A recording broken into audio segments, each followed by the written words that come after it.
we're not necessarily going back into our archives and like paging through, although sometimes we do. Yeah. Whenever Rob sees me in there paging through the binders from 1999 or 2001, he's like, "What are you doing in there?" Like, don't judge me. I'm learning our history. I just wanted to see well, you used this for that, and now it's this. Blackberries were really big in 92. Yeah, exactly.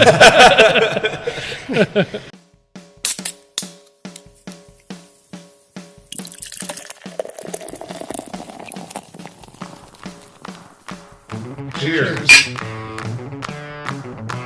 You've stumbled on into the Tap Takeover Podcast, episode 34, recorded December 7th, 2017. Mysteries abound in the depths of Rock Lake. Today, the Tap Takeover Podcast is taking the show on the road again, this time to Lake Mills, Wisconsin, to chat with Ryan and Dale from Tyranena Brewing Company. The brewery was opened in 1999 by head brewer and owner Rob Larson, and the name Tyranena comes from the indigenous name for the Rock Lake, the body of water for which Lake Mills takes its name. Located just a stone's throw from Aztalan, the oldest civilization in Wisconsin, the area contains a multitude of fascinating stories and characters, which are all well represented in the branding of Tyranena Brewing Company's many eclectic beers, which we'll be sampling on today's podcast. Ryan, Dale, thanks for hosting us today. Thanks for having us. Yeah, this is fun. Well, as we like to do on the Tap Takeover Podcast, we are doing a tasting. So before we get into our first question, Dale, do you want to explain what I have here? It's the Saison aged in port barrels? Yeah, I mean, I'll introduce it and let Ryan talk more about the specs of it, but it's going to be our Imperial Saison that we aged in port wine barrels. I believe it aged for about 4 months in the wine. A little longer than that. A little longer than 4. But yeah, it was great. We did it this year for a draft-only release over the summer. Our idea behind it was to have more of a lighter barrel-aged beer that would go with the seasonality of the warmer weather. So, Ryan, if you want to talk a little bit about it. Yeah, that was one of those beers where we had the opportunity to get port barrels. We had no idea as to what to put into a port barrel, what would complement it. So after some hemming and hawing and knowing that it was going to come out in the, I think, spring or June or July. July or something like that, right? Yeah, we wanted something like lighter bodied. We didn't want a Devil Made Me Do It or an Imperial Porter, which we're mostly known for doing. And a Saison was something that we hadn't done in quite some time. So yeah, brewed up an Imperial Saison, tried a kind of a different yeast for us. We generally work with only one yeast strain. And No, it is a good beer. I was excited when I saw it up on the board because I'm really getting the ports. Yes. And the grapes are just really come through on this. Yeah, it's a tasty beer. I love it. It was a really nice hit this summer, and we actually did a trip to the Milwaukee Brewers over the summer. Rocky's Revenge was on tap at Miller Park, and so we brought a little tap takeover to the parking lot, little party, and we featured that beer. And it's definitely the hit of the day on a nice hot summer day. I mean, I think that was about 9% on that one as it come out, or is it more 9.5? I know it was a bigger one than it alludes to based on the flavor, but it'll definitely creep up on you pretty quick. Real fun beer. We were super happy with how it turned out. Now, Alex, you're having one of your favorites, right? Oh, absolutely. I'm sitting here with the Coco Poco, and if you've never had one, you need to make the trip to Tyranena. I believe you said that this one just got tapped today. We right? just bottled and kegged it today. Less than 12 hours ago. Yeah, just this morning. It's the second time we've done it in 2 years. I wouldn't call it an annual release because whether or not we can get the rum barrels or not, but it's definitely a crowd favorite, and we think that this batch turned out exceptionally well. We're happy this year we actually have more of it than last year, because didn't we have to dump that one rum barrel last year? Yeah, last year we had the very first barrel I opened up just started foaming out the top like crazy, and so rather than potentially wasting an entire batch, yeah, we had to dump a barrel. So we've got a couple more barrels this year than we had last. Oh man, and God wept that day a little bit. So which is still not a lot. Full yield.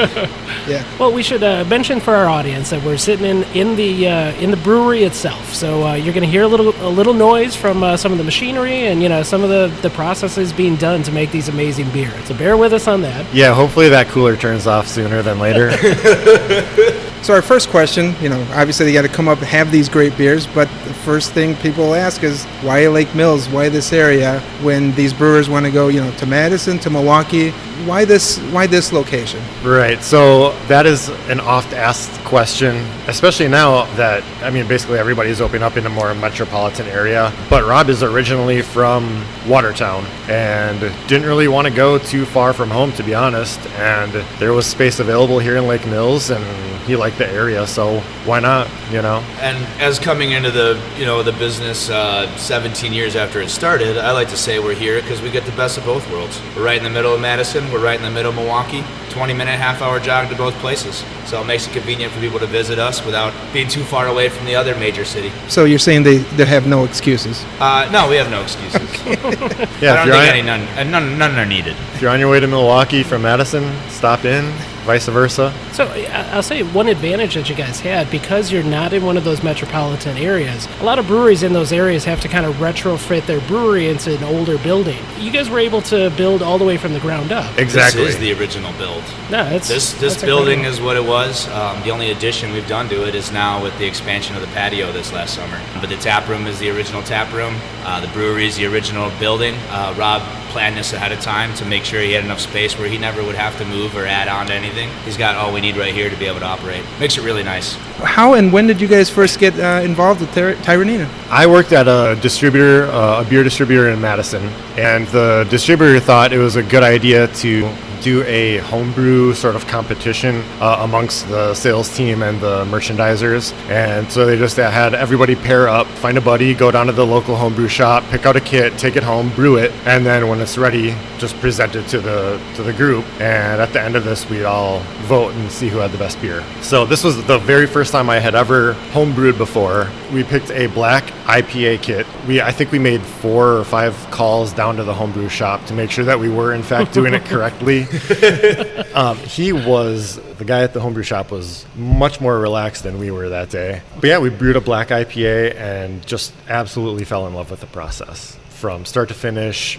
to see it from grain to glass, the whole 9, amazing. And then I think probably that weekend I went back to that homebrew shop, got all of the equipment to do it myself, just started with extract, and actually barely had brewed any all grain batches before I applied here at Tyranena. They had an opening for an assistant brewer, but I guess a bit of naive on my part. And when was that? How long ago was that? So this was 2013. So early 2013, I applied here for an assistant brewer job.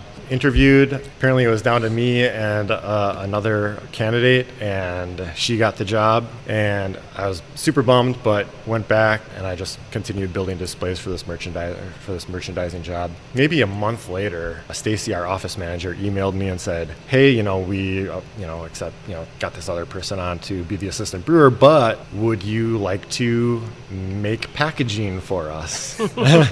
So really, honestly, starting from the very ground floor. Baby steps. So I guess that's okay too. Can I? And so yeah, I took that job. One person leaves and another person leaves, and then you remind Rob that, remember when I interviewed for that assistant brewer job? Well, still kind of interested in doing that, and one thing led to another, and was an assistant brewer here for about 3 years and have been the lead brewer for the last year-ish. That's a great story. Yeah. So I didn't Can you know. top that, Dale? I didn't know any correlations, but turns out we both missed the first opportunity. So I was working for Crafty Cow, which is a restaurant that a lot of people that drink beer probably know about. But I helped open the first location in Oconomowoc. Not anything with my organization, but I was, on the opening crew. I'd worked my way up for general manager there, and that's where I started getting all the networks and all the beer contacts, and really decided that instead of managing a bunch of servers, I'd really just like to manage myself and beer. One of the things that was really attractive was when I punch out at the end of the night. My beer's where it's supposed to be, and it doesn't talk back, and it doesn't make negative Yelp reviews while I'm off. It waits until 9 a.m., and then we can just hit at the game. So I had heard Tyranena was hiring for a beer ambassador. We had done a lot of really great things with Tyranena on our draft lines, and that's kind of the first time I discovered Tyranena, even though they were so close to where I went to high school. I fell in love with their beer styles, and super approachable overall, and great flavors and awesome price points. So I shot out an application. To try to be professional, I used my personal email address so that no one at work would see I was trying to moonlight and get a new job, and that caused me to miss my first interview opportunity. So I found it about a month after they had ran the interviews, and I had called and said, "Hey, is there any way you guys will still take me for an interview?" And they laughed and said no. And so I went back to my duties, and about probably 6-7 months later, I saw the post open up again. So I resubmitted my application, thinking that there was no way in hell that they were going to interview me after I lost the last chance, and got the interview and got the job, and now I've been rocking for about just about a year and 4 months. So Ryan, you're new to the podcast, but Dale, you're a fan favorite. We got Fan favorite? We got some great feedback from. I've only been on it once, I think. Yeah, it was the Stein and Dine. Stein and Dine episode. At least yeah. once that you remember, I think. Well, was there more? No, I'm just kidding. Shit, what festivals have you guys got me at late at night? Well, no, that's the fun part is we see you out as the brand ambassador at quite a few events. You know, we've seen you at Bernhardt's. That's actually the first time I ever tried this Coco Poco was at Bernhardt's with Dale. It's just fantastic stuff. I mean, with Dale telling me about the beer while I'm drinking the beer, if you haven't experienced that before, you should. You got to find this guy. He does a great job. You can't see it in the mic, but I'm blushing. We wanted to ask you guys a question that we ask everybody that's been on the podcast. If you guys could, if Tyranena could take over the taps at the Tap Takeover Podcast, what beers would you guys choose? You have a lot of eclectic beers. Which ones would you guys kind of choose to tell the story of the brewery? Kind of lead us through that. Well, I mean, the first beer I think we could choose would be Rocky's Revenge, and that's going to be our flagship and what we're most known for. As some people know, half of each of that batch is barrel-aged. I mean, that is our number one selling brand, so I'd say we definitely start with that. The second line, I would definitely love to put Bitter Woman, our IPA, which I just poured you guys a glass of. This is a real tried and true IPA. We've had it on, early 2000s, I think, when Rob made this recipe? I want to say early 2000s. Yeah, it was. It was one of the first IPAs, at least, that was widely distributed. Yeah, in the I mean, state. it's something else. So if you read the copy on the package, it's going to talk about immensely bitter profiles and this and that, and it's 68 IBU. So, you know, when you think of in early 2000s, 68 IBU was immensely bitter, and now, you know, you got breweries claiming to have 1,000 IBUs on some of these beers. So I would definitely, the second line, we would definitely put Bitter Woman on it. It's just a classic, tried and true IPA. It doesn't have that over aggressiveness. It's just really good traditional hop bitterness. Magnum Cascade Amarillo. You nailed it. Boom. You know, so I mean, 3 traditional hop blend even. It's just classic. 5.75 in the ABV makes it a good day drinker. You know, you're not going to be too tanked after a couple of them. You know, I'm actually surprised to hear that the Bitter Woman is outsold by the Rocky's Revenge. I Yeah. would have thought it'd be the other way around. Used to be.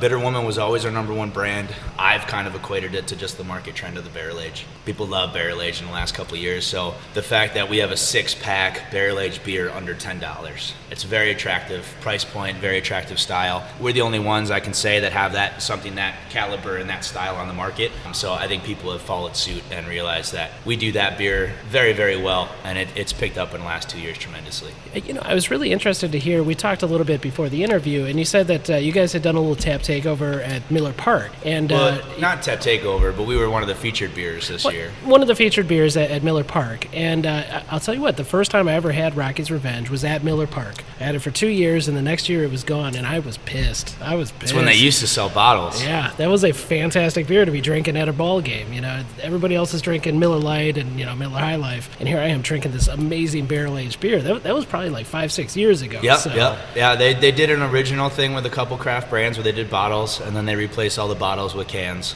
So unfortunately, we don't do the canning yet. So we lost a spot there, but we were really happy to get the draft line back this year. I actually just had a meeting with them last month, so we're hoping for Rocky's Revenge and possibly another brand to be added to the lineup this year, but we'll know more in the next couple months. So Ryan, let's keep going with that tap takeover. What other beers would you throw on the taps for us? I would add Amber Alt, Headless Man Amber Alt to that list. Not many alts out there in general, and it was the very first beer that Rob had bottled after he opened, so we don't have a sample for you, but I just think it's a unique beer. It's unique to Tyranena. I think the flavor profile, really, just the Tyranena flavor profile is there as well. It's got such a crisp, clean finish to that Amber Alt. It's a traditional brewing style out of Dusseldorf, and in Wisconsin we know that we love our German lagers and ales. Yeah, we do. So it's pretty much just made for our palates with the heritage in the area, and it has a really fun story too. So with the Headless Man, as well as you kind of touched on before, that our names really draw off the local history. So there's an effigy mound on the bottom of Rock Lake that's in the shape of a headless man. It's kind of like a stick figure without the head, and next to it is a tortoise. So the story behind it is that the native people from the area thought that the water was the path to the afterlife. But with how deep and dark and murky Rock Lake is, the catch-22 is there's no visibility. So how can man traverse the water underneath it when he can't see? So the tortoise is the spirit guide that would help the soul travel the water to the afterlife in the dark waters of Rock Lake. So a real fun story behind the beer, and a real good beer, a classic traditional beer. I love that you touched on the stories, because I think it's one thing that really sells your branding and sells your beers extremely well, is every beer has got like an interesting name, a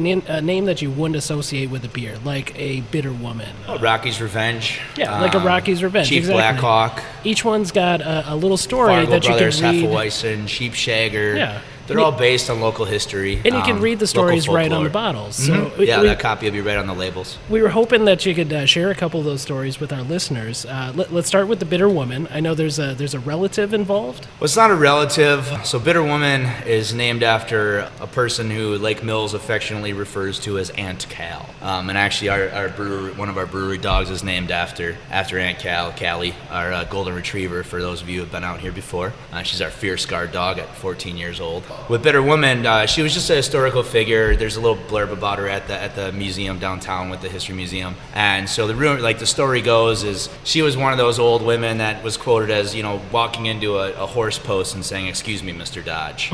Just kind of out there, senile, not really all there. And the bitter part we came from was she was the former lover and beau of Longfellow, one of the American poets. He left Lake Mills, went on, got married, had kids, and did better things. She stayed in Lake Mills and carried his love letters around just to prove to the town how important she was. So that's kind of where the story comes from that. Rocky's Revenge, how we touched on with the Tap Takeover before with the podcast, is Rocky's is our mythological sea creature that he's like our Loch Ness Monster. He cruises the waters in Rock Lake, and he protects the stone pyramids that are underneath the water, and as well the history. And we like to just kind of make jokes that he also protects it from the fibs. So we made him this beer. It's kind of to pay homage, that way when we're on our boats, he leaves us alone and goes for the out-of-towners first. That way he's got no beef with us. So it's worked out so far in our favor for the most part. But yeah, so there's a little story with my little quip on it. I love it. So I apologize to any Illinois listeners. Yeah, the fib part is not on the bottle. No, that's just Dale's personality ragged through. So let's put a cap on the Tap Takeover. If we could pick one more beer to tell that story, and then maybe you have to put some kind of a special release on to get the beer nerds out of bed. Yeah. Let's we'll put Sheep Shagger Scotch Ale on that list to tell our story. This is a beer that people ask us constantly to brew year round, and I'm really glad that we don't, because man, is there a lot of specialty malt. Holy smokes, Really? There's just a ton of Golden Promise as the base malt. Oh, wow. So when you're used to pressing start on your scale that's connected to your silo, generally for your base malt, instead of the pounds and pounds and pounds and pounds of Golden Promise by hand. So yeah, I'm not into doing this year round, but I love when it is on tap though. We'll just take the McRib theory. Absence makes the heart grow fonder. Absolutely, yeah. We'd round it out with this. It's got a great malt forward body, really awesome caramel and toffee notes that really come forward with these malts. And we actually use a slight peat malt, if I'm not mistaken, for a nice little semblance of that peatiness that you would get from a Scotch liquor. Yeah, now, granted, it's just not a going to be touch as of strong. smoke. It's just a little smidge of it. So it really adds another dimension, I think, to our Scotch ale that I can't speak on, but I don't think it's found in most Scotch ales on the market with that peat malt, because it just has that little bit of an edge to it. Awesome flavored beer, though. One of my personal favorites for our seasonals. Yeah, there's a really nice, there's a nice bright flavor, a lot of like caramel kind of undertones, and yeah, just real sweet, like a sweet toffee. Available in Absolutely, 6-packs at your local retailer today. So when you come up with these ideas, does it go into that Brewers Gone Wild series, or is it just a small batch, or where does that come Yeah, fortunately or unfortunately, we don't have a pilot system. Our 30-barrel brew house over there is our pilot system. That shocked big me when I pilot. started here. So- I swore, man. So what we generally try and do is have a good idea first, very important. And then if you have a good idea, you kind of make use of what you've done in the past and apply it to what you want to do, because you can't have 30 barrels of something that's not going to sell and not taste good, more importantly. So we'll do a tap room or draft only release first, right? And then if it's popular enough, then it will get moved into like a Brewers Gone Wild proper Example release, like of a that, bottled release. 2 years ago, I think we put out Imperial Maple Porter. That was a draft-only release. I remember ordering it when I was at Crafty Cow. That beer is now Tapping the Sugar Bush. So a lot of times when you'll see a draft-only beer by us come out as just a style name, it's most likely the first attempt to try a new Brewers Gone Wild. And that doesn't necessarily mean they all translate to the series, but that's kind of how we go forward with knowing what we want in this series. We'll do a draft-only version. We don't really even name it for label submission or anything. We just put it out, see how the market feels about it, and then we make decisions from there. But when I started and I found out we didn't have a pilot batch, I was shocked because, I mean, like I said, the Brewers Gone Wild series, all these beers coming out of here are so amazing. And there are always so many different styles. So when I first applied and got hired, I figured they got a 1-barrel, 2-barrel system. They run these brands in the tap room, try them out, and once they know they sell, then we go to mass production. When Rob looks at me and he goes, it takes 6 hours to make a couple gallons, it takes 6 hours to make 30 barrels. If I'm going to take 6 hours, I'm going to make 30 barrels. And I was like, that is so awesome, but the confidence it would take to say, you know what, first time doing it, throw it in the tank for 30 barrels and let's just cross our fingers, and the guy hits home runs. It really is. The guy hits home runs. It's putting your balls on the table and just saying, he just goes with it. Yeah. And it's awesome. It speaks really to his confidence level in his brewing and his staff's ability to brewing too. And the fact that he'll just hand him something new and say, hey man, we need this made up in 30 barrels. Don't fuck it up. That's a lot of pressure for you, Ryan, to be given a 30-barrel system and say, hey, don't fuck this up. Don't put too much pumpkin in that beer. You know, honestly, like I mentioned before, I had brewed a couple homebrew batches, and then this is all I know.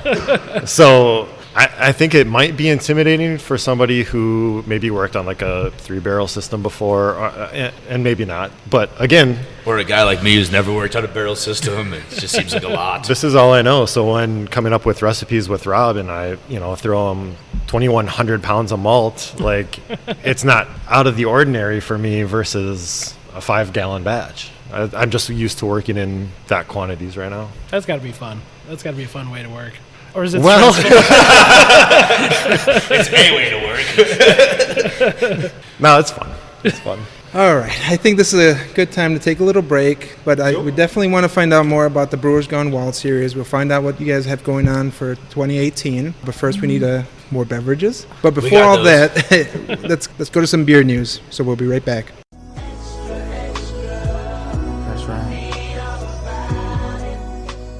Welcome to this episode's beer news. The easily accessible beer this episode is Mobcraft's Vanilla Wafer Porter. Rich biscuit and vanilla aromas are joined by light notes of milk chocolate. A slight hint of toasted malts and vanilla round out on the palate. This reminds one of the cream-filled wafer cookies that you loved as a kid. In release news, the Tap Takeover crew is proud to announce our first collaboration beer, the Solid Non-Fail Stout. Brewed at Mobcraft Brewing in Milwaukee, it's an Imperial Coffee Maple Stout that will be clocking in at over 10% ABV. It's brewed with local ingredients, including roast barley from Proximity Malt, maple syrup from Cal's Honey Farm, and a custom blend of coffee from Anodyne Coffee Roasting Company. Pre-orders are available. Go to taptakeoverpodcast.com and look for the Order Now button. MKE Brewing releases their new IPA, MKE IPA. Brewed with a soft but vibrant body, the MKE IPA lets the hops shine. Generous hopping of Citra and Mosaic hops with notes of grapefruit aromas and flavors of passion fruit, blueberry, mango, and lychee round out this IPA.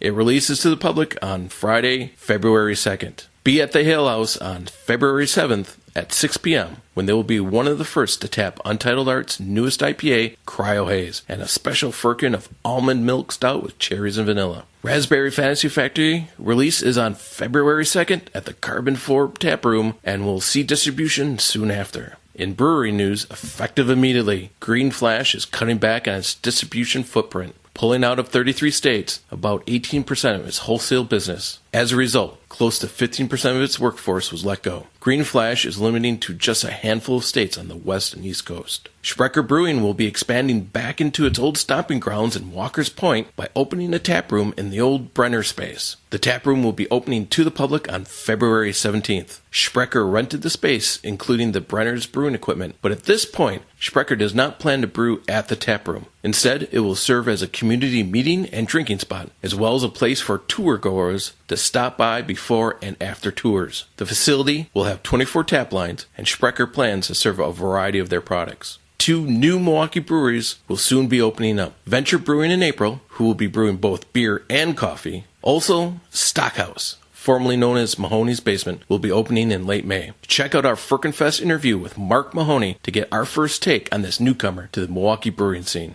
In festival news, for the past 5 years, Bernhardt's Mittenfest has helped combat cabin fever for thousands of people who converge in a 2-block stretch on Bayview's Potter Avenue with a wintry mix of live music, food, beverages, and charity. Starting at noon on February 3rd, there will be live music, delicious craft beer rarities, and a sea of brandy drinks. A special tapping of Central Water's 20th anniversary beer will be available for those who are unable to make it up to the anniversary party. In addition, there will be rare tappings from founders, including KBS, CBS 17 and 14, and the TTP crew favorite, Mango Magnifico. The Great Dane Bachfest brings Bach from 8 Wisconsin breweries: Capital Brewing, Carbon 4, Lakefront, Next Door, Rockhound, Vintage, and Wisconsin Brewing, along with Great Dane, to one place. The festival will take place indoors at the Great Dane Hilldale location on Saturday, February 10th. Food and Froth at the Milwaukee Public Museum will be held on February 17th. It will be featuring several breweries that are new to the festival this year, including 1840, Good City Brewing, Chicago's Half Acre, Lake Louie, Next Door, Pabst Milwaukee Brewing, Enlightened Brewing, Friends of the Show, and War Pigs. Midwinter Brewfest at the Milwaukee Ale House is coming up on Sunday, February 18th. This year, the festival will feature over 30 local and national breweries. Get your tickets now. Thanks for listening to this episode's edition of Beer News.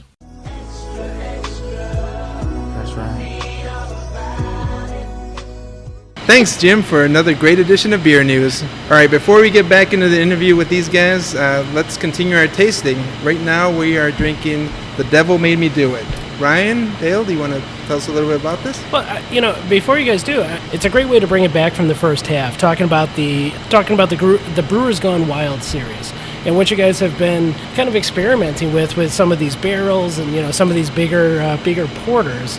So, let's talk about this first beer. Yeah, so with the Brewers Gone Wild series, we take this opportunity to really do more intense flavor profiles. It's where we raise our ABVs a little bit. Something I love about our core portfolio is all the styles are so approachable and so classic representation of said style, that this one we really get to go a little bit more off the walls and kind of really unhinge ourselves as brewers. So The Devil Made Me Do It's one of my favorite beers that we produce, and it actually is one of our best known beers as well. For those rate beer chasers out there, it's going to be a top 50 Imperial Porter of all time. It sits currently at number 33, I believe. So that's really fun for us being so small and having a top 50. I know ratings are all in the debate. What I always do is once you get to the aggregate top scores, at least it's a consensus agreement that a lot of people enjoy it. So I take more stock in that than what's an 8 out of 10 for you versus what's a 7 out of 10 for me. Everybody's got different palates, but I digress. With Devil Made Me Do It, we have an amazing Imperial Oatmeal Coffee Porter. We locally source our beans from Bears Brother Coffee House out of Watertown, Wisconsin.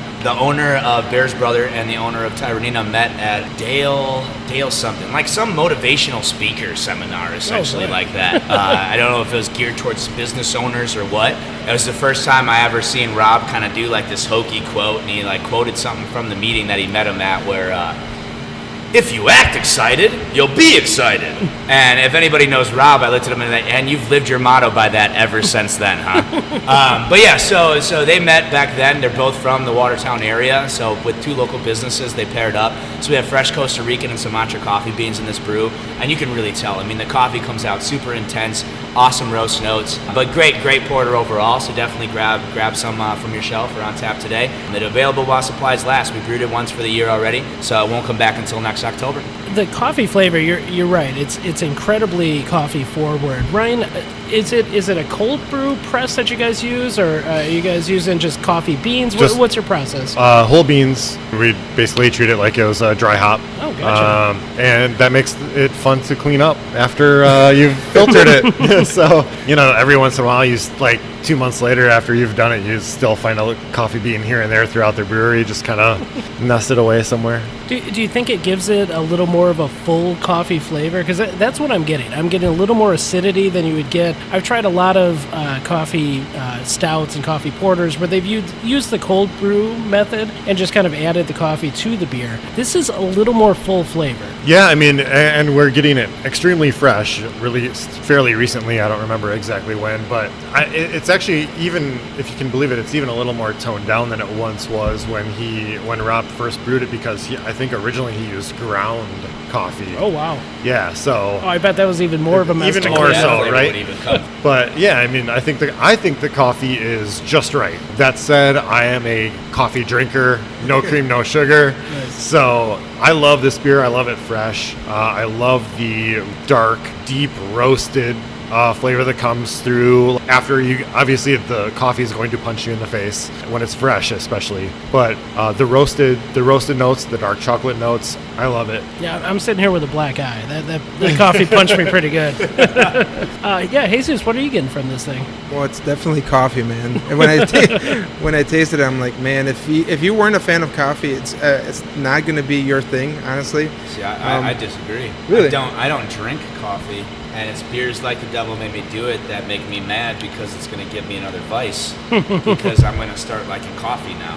I've never actually had an entire cup of coffee in my entire life. Please leave the room.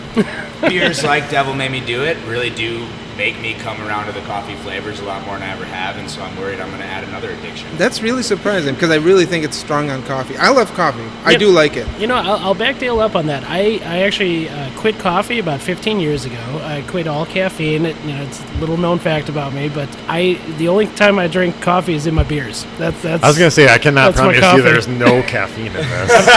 I'm hoping there's a little, because as I get older, I find... I say the caffeine just justifies you can drink it at 9 a.m. because it actually, it's got caffeine. It's more coffee than beer in that way. I don't know. No, it's a beautiful breakfast beer. Actually, Dale, I'm surprised that you've never had a cup of coffee. You know how much energy I have now? Yes. Imagine me on coffee. That's what I'm saying. And that's why I've never had it. And I'll tell you what, speaking of breakfast beers, let's talk about another one from the beer series. You have a maple porter as well, and this one's been aged in bourbon barrels, is that Bourbon right? barrels, right. Yeah, it's called Tapping the Sugar Bush. It's an imperial maple porter, surprise, surprise, aged in bourbon barrels with maple syrup added, and we use a really high quality maple syrup. It's not Aunt Jemima or your insert maple syrup here. It's not Log Cabin, right?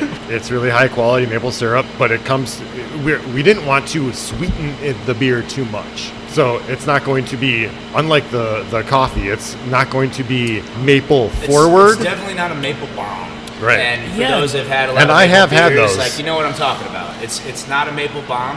The maple is going to be definitely more subtle and complementary. Yeah, no, the very subtle maple's on nose, the it's on the back end. I'm getting all the maple on the back end. It's very porter forward, that's fun. That's a fun variation on this kind of beer. And what are you getting from the bourbon barrels, Jesus? Are you getting any of that vanilla, any of that char? I'm getting the vanilla. As I taste it again, the maple is very subtle. Yeah, it adds to the beer instead of just taking over the beer, because I've had a lot of maple porters, maple stouts, those kind of beers, and sometimes the maple takes over. Even when there's coffee involved, even when there's vanilla, the maple is the very first thing that you see. Alex, actually, I just want to focus in on that. As an avid Tyranena drinker and supporter, I always think Rob does that in a lot of the beers. Is whenever he's adding adjuncts, either our fruited IPAs or our adjunct stouts or porters, you always find that flavor is nice and present, but it's never really superimposing on the beer. And the fact of the matter is we make beer and beer first.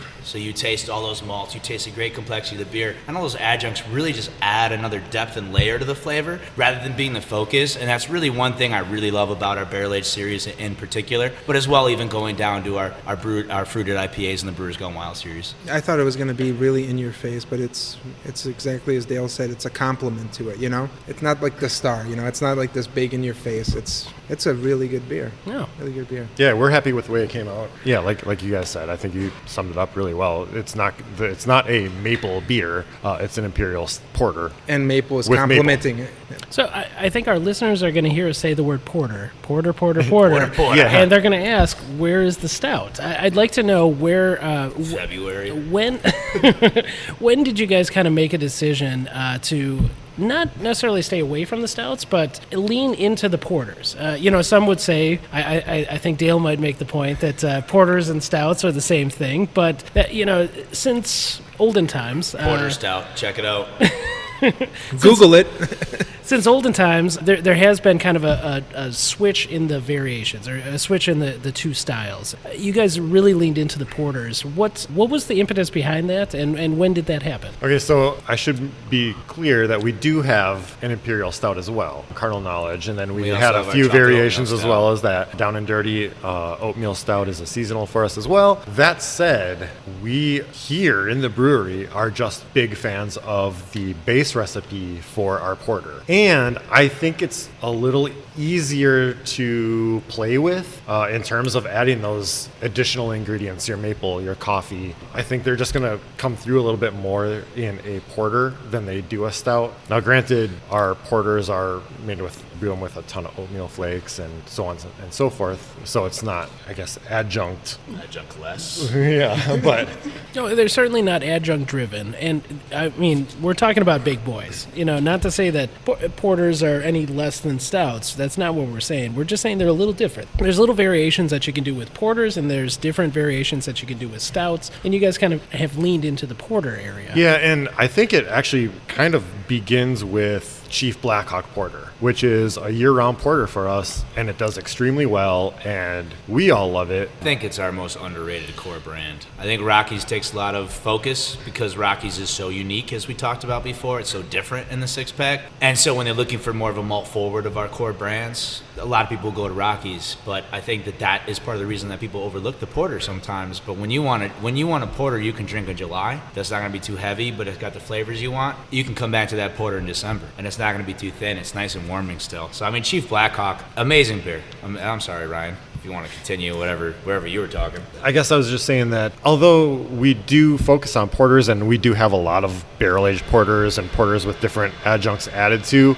the base recipe for the Imperial Porter is not always the same from beer to beer. Okay, we'll make small adjustments to whatever's going to fit that beer better. We'll make an adjustment here and an adjustment there. It's pretty close, but yeah, it's just a little more versatile, I think, for us. So I'll tell you what, Ryan, you were talking about slight variations on the base porters and that sort of thing. During the break, Dale kind of led us around on a little tour, and he showed us you guys have a complete bookshelf with every single recipe that has ever been done at Tyranena. And that's impressive. I mean, stuff going all the way back to the origins of the brewery. How often do you guys do a little tweak now and again? And what causes that? Is it the ingredients that you guys are getting? Is it we wanted a little something extra from the last batch, so we're going to do it a little different this way? What's the impetus on that? Yeah, the tweaks, like we don't make a lot of tweaks, especially to year-round and seasonals. But when it comes to Brewers Gone Wild, it's going to vary year to year.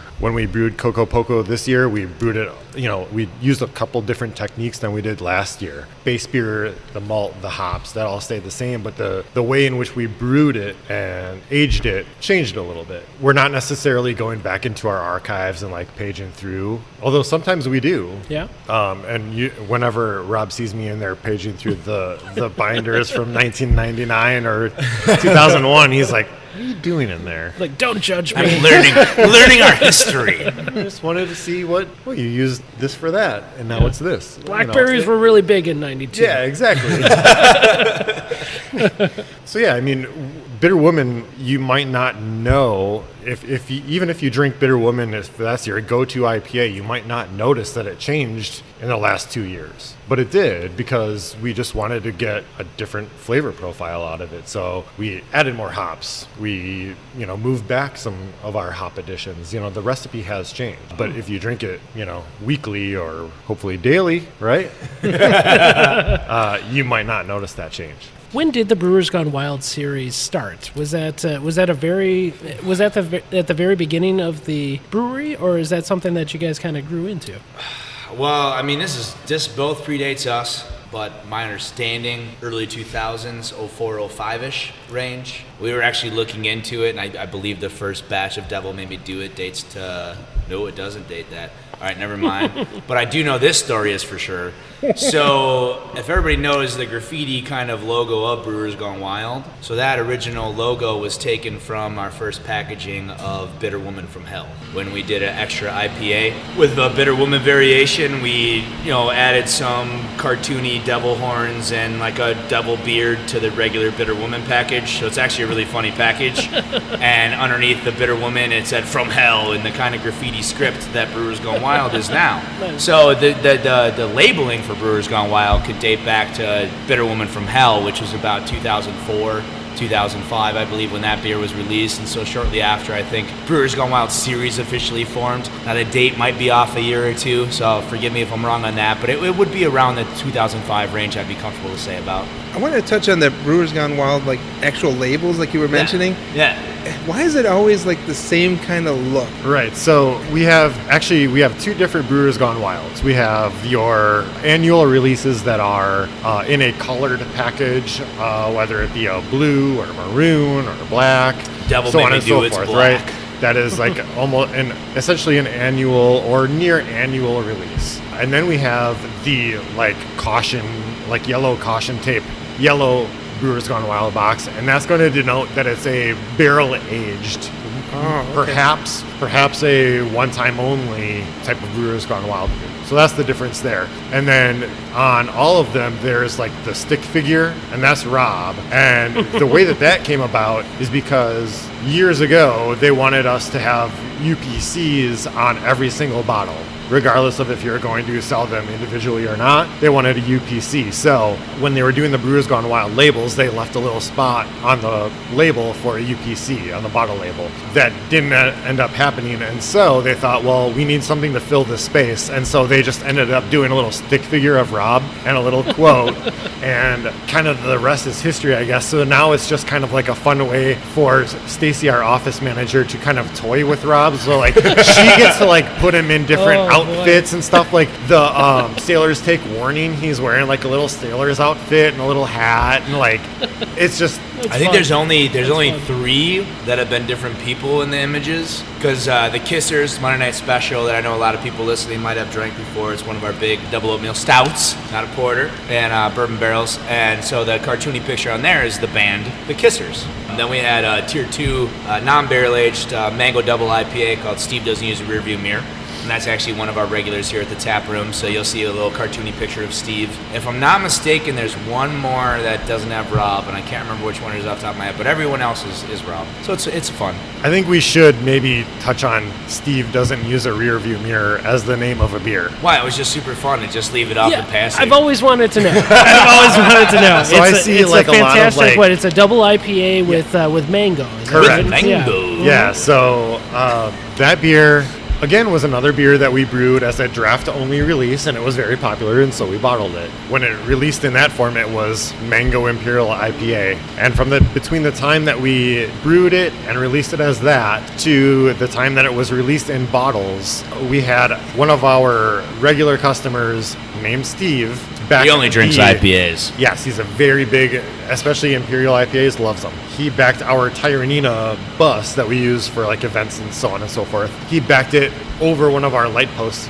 back in the over in the driveway. And mind you, it was one of the only light posts in that entire like 4 area. Yeah, there's maybe the 4 of them, and I think he backed directly over one of them. He had to really try, right? Like I think it's harder to not hit a light post. Like, if you're not trying, like just backing up without looking, it'd be harder not to hit one than to hit one. And as Rob said, he was in the parking lot and watched a bus go straighter than straight. Like, who can back up their car straight, let alone a 20-foot bus? And he just went straight into the pole. Didn't sideswipe it, didn't turn into it, just boom, toppled it down. That's a great way to lead into. Jim had a question for you guys. He couldn't be here today, but he wanted to know where some of the names came from for the Brewers Gone Wild series, because it seems like the regular series that you guys do are very culturally oriented and very character oriented, but the Brewers Gone Wild, it's us going wild, baby. It's like stuff that happens at the brewery, right? Stuff that happens at the brewery, silly shit that makes us giggle.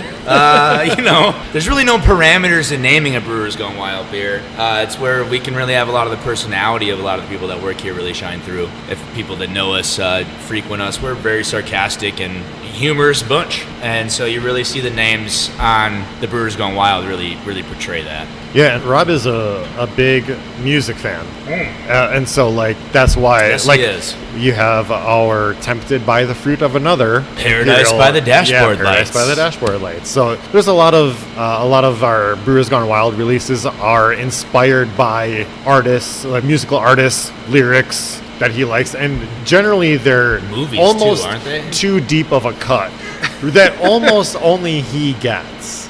Even the band is like, wow. Yeah, that's Carnal Knowledge in the weird. Morn is actually a nod to like a Rod Stewart song. Couldn't tell you what track. Surprisingly, I'm not a Rod Stewart fan. Was but- The deep was cuts. a nod to Twin Peaks, like the movie or something like that. I heard, or I don't know. I mean, he gets these late retro references, and it's kind of fun for us. So, Tempted by the Fruit of Another. By the way, Tyranena is not liable for any songs that stick in your head. We just want to put out that disclaimer so there's no lawsuits. Oh, we got after that. disclaimmers at the end of the podcast. Don't worry. Oh, all right, perfect. All right, Because cue when the anybody track, orders it cue from the me track, from a we'll beer play that. festival, We got legal working on it, so don't worry when about it. anybody orders it from me for a beer festival, I typically make them sing it to me before I pour it. The funny thing is, did you know that really only everybody knows that line? Like, no one knows what comes after it except for dun, dun, dun, dun, dun, discover. Like, no one knows that line except the word discover. I found that out this year by pouring it at beer festivals. So a lot of your Brewers Gone Wild is taproom only. We were just kind of wondering, what does the process look like as far as taking those taproom only beers into actual distribution? Like how popular do those have to get? What does that process kind of look like? Well, when we know that we have a hit on our hands, we're sending more out to distro, and we're replenishing the tasting room cooler with that rapidly, right? Like a couple half barrels a week. And that happens. When it goes from a draft only, tasting room only to and we've chosen, okay, this one popular enough, then we will go back to that recipe, see, okay, I did like this about it, I didn't like this about it. And if we're absolutely certain that we want to make those changes to an already popular recipe, we will. But more times than not, it stays exactly the same. And then from that point, if we think that we want to make it an annual Brewers Gone Wild release, we might tweak it again, right? Uh-huh. So I mentioned Coco Poco. Like, we changed that recipe, the techniques in which we made it from last year to this year. I was going to say, because the Coco Poco is a little bit different than the last time I had it. I would actually say better. I think you guys have improved. And I agree. I think just those small tweaks can make a huge difference. And especially when you're going from a draft-only release to a bottled release, more widely distroed release, makes a big difference. All right, as we're getting close to the end here, but before we end anything, I want to give you your moment, Dale. And What is this? I'm going to give you a chance to put yourself over and put over those porters that you guys have. Now, 3 are very special, right? Well, I mean, 3 are special with, as we were talking about in regards to ratings before. But I would be remiss if I don't kind of brush our own shoulders off at the great things we do around here. And I am proud to say that we are the only Wisconsin brewery to have 3 Imperial Porters in the top 50 of all time on ratebeer.com. One of which you guys are drinking today, The Devil Made Me Do It. I think that is currently at number 33. When we age that in bourbon, that's going to be called Devil Over a Barrel. That's the 14th highest rated Imperial Porter of all time on ratebeer.com. And for you podcast listeners, it's coming out in March.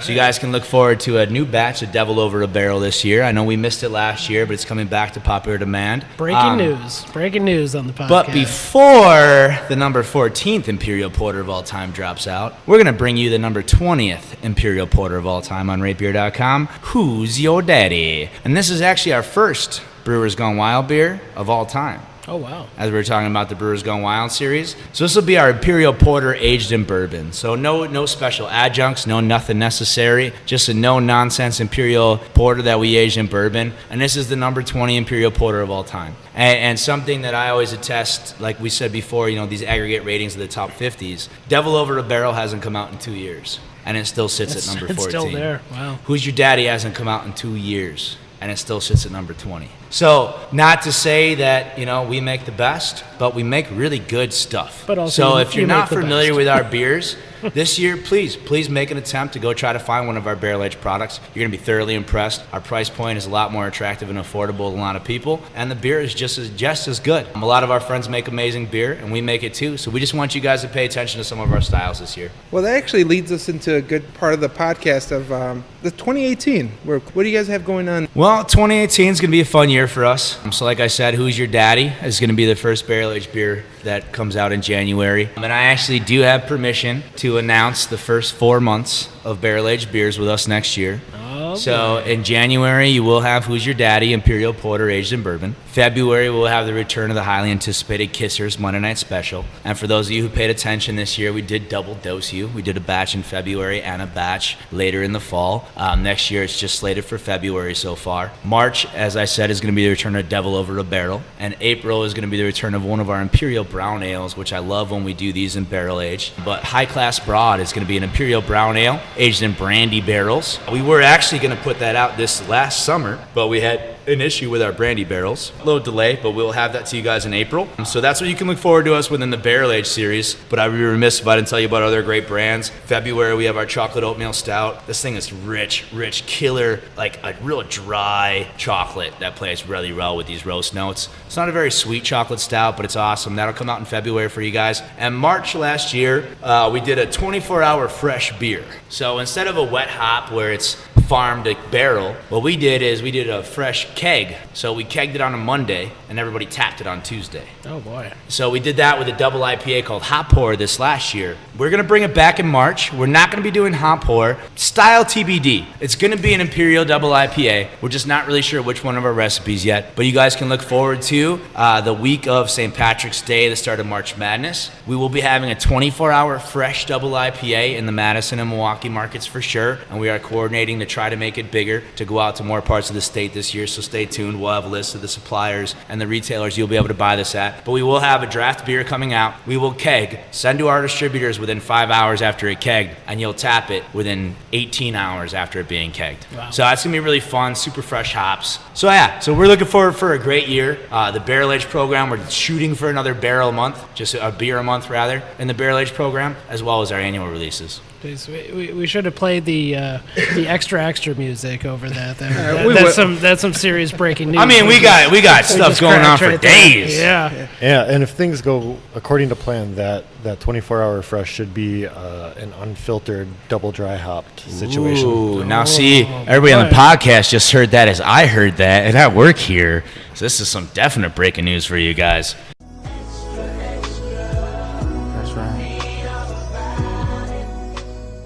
That's going to be some fun stuff. But yeah, the 24-hour hop is going to be really fun. The whole year is going to be kick-ass. Rumor in the mill, we might be doing a brewery party next year, not revolving around exercise, because we do 2 brewery events that are great events, and so please come out and check out the registration next year. We do our annual bike ride. We do our annual beer run. Both of those raise money for local charities. But me, myself, as I am skinny and don't work out, I have asked an opportunity for everyone to come and just drink beer without having to do physical things. So there is a loose chance that we might be doing some kind of beer party next year. No details other than that, but I'll just get you guys, salivating and realizing you might have to pick a weekend to come spend with us. Yeah, I'll tell you what, if you haven't been to Tyranena, you gotta come. The new patio is fantastic. It's ginormous. It's bigger than it ever has been. It's the one addition that you guys have ever made to the brewery, which is pretty impressive. It's the only change we need in 17 years, man. We got this shit on lock. And I'll tell you what, if this new IPA that you guys have coming out is anything even close to the hop pour, the double IPA brewed with a little bit of honey for a little sweetness, which was a fantastic Are you talking about Bo and the Queen? So that's April, Alex. So you said it's a little hazier. Are you guys maybe leaning into the New England style that everybody's going for, or is it just going to be an unfiltered? I believe he said unfiltered. I don't believe he used the word hazy. Okay. Don't put words in my brewer's mouth.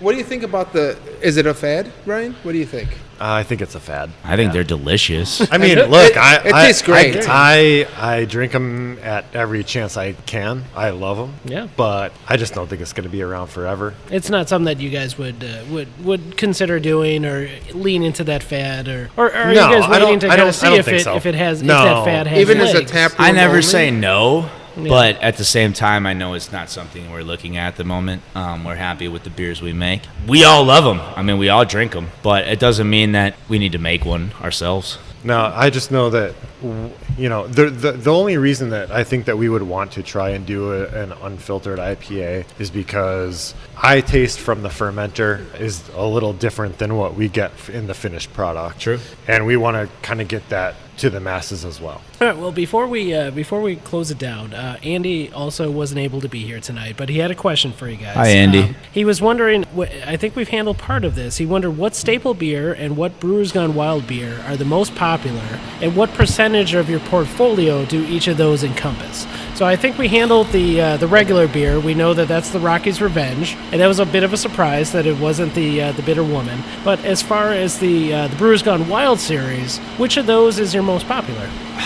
I mean, that's really hard to say just because they're not all annual, and even the ones that may be annual for 3 years then go to a semi-annual basis. Right. Like Carnal Knowledge is one of our most anticipated. Well, in January this year, we're not doing it. We're doing something different. But I mean, that in typical fashion is one of our better performing Brewers Gone Wild. Devil Made Me Do It. I guess maybe that point because it typically comes out every October. But with that, it's just really hard for us to say because we switch the brand around so much. And then we try to do 4 or 5 Brewers Gone Wild releases a year, and we already have, 10 in the library. So not everyone are coming out every year. So I really don't know what to say the percentage of the business would be off that. Well, we'll just say Coco Poco because it's my favorite.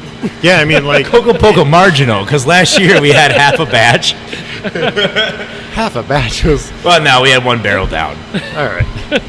So, as far as the Rocky's Revenge, what would you say is the percentage of the brewing portfolio that encompasses? Is that a significant, like a majority, or is it because you guys have a lot of beers? So it's. I mean, as a sale guy who probably should know this number off the top of my head, I only do 2 1/4 of our states. I got a guy that does the rest. So, I mean, speaking on and what I know from our sales, I mean, you could probably equate 30% of our business, maybe less than 25% of our business to Rockies, and the rest we make up in Bitter Woman and Chief Black Hawk and our core brands and our Brewers Gone Wild and seasonals. Do you think between Rockies and Bitter Woman, would you say that's about half of your brewing? Between the two of them, I'd put it at like 40.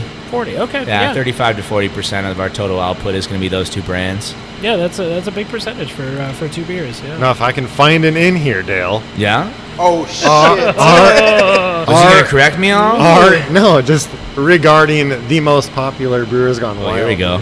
In my experience, the most popular one has been Carnal Knowledge in the Morn, which is our Imperial Oatmeal Stout brewed with coffee, cocoa nibs, and vanilla beans. That's the most popular when we've only made it once. It's the one that we had people lining up outside the door for before we opened. That sounds They good. were just on their way to the Great Taste pre-party. Oh, shit. That was the same weekend. Okay. All right, we got a fight on our hands. I mean, I love that beer, and I think that should be an annual for us. I was trying to go back more performers, but that beer sold out the quickest. That's for damn sure. Yeah, that's the one that I saw the most quote unquote hype for. Yeah, I mean, people were they were excited. That one. But Tapping the Sugar Bush, and we've only done that for 3 years now, but that has been an extremely popular beer for us as well. Yeah, and I guess I didn't even look at the barrel aged stuff when I was just looking at our tier 2 more for the percentage of business because everybody knows we have a very small amount of our. Well, everybody knows business. what tier 2 is. Everybody knows we have a very small amount of barrel-aged stuff that hits market. So when you're talking about driving force or percentage of overall sales, neither one of those brands are actually going to make a difference in the sense because there's such small output to the market. So when you're talking about driving sales factors, our regular non-barrel-aged Brewers Gone Wild series is going to be one of those performers. But yeah, when you're talking about hype and people searching after factor, that's definitely going to come into our barrel-aged series. So the moment that someone wants to give us a warehouse that we can make more of, we can make them easier available. Until then, you better search. And if you're searching, you better search out Tyranena. You better get out here, check out the tap room. Hashtag try a Tyranena. Check out a porter, get into the porters. If you're into stouts, you're going to love porters. Thank you guys so much for having us out at the brewery. Thank you. We've had a blast. Thank you guys for coming. Thank you for sharing as many Coco Pocos as I've drunk tonight. It's a treat. It's one of my absolute favorite beers. Yeah, this has been a really fun experience, and letting us into the Lake Mills experience and the characters and the whole culture out if here. If I could take a stab at Lake Mills real quick here, right. We're about to have a distillery open in this town. We're about to have another brewery open in this town. Now, don't worry, guys, who are worried that there's not room for 2 breweries. These guys are rumored to be a Belgian house. Okay. So it's going to be fun. We're going to do totally different style stuff, and we're going to be able to, collaborate together. But so we have a distillery open, we have a brewery opening soon in this area, and I mean, it's going to be a fun time. So anyone who thinks Lake Mills is a small-ass town, just stay on the lookout for us. So yeah, make the trip out to Lake Mills, and when you do, check out Tyranena. Well, thank you guys so much for having us, and it looks like we are out of beer at the moment. We might have to head into the tap room. That. Yeah, we might have to head into the tap room and grab another, but for now, for me, for Alex, Jesus, Dale, Ryan, Cilantro. Cheers to Tyranena. No more guys. beer. And this has been a solid non-fail production.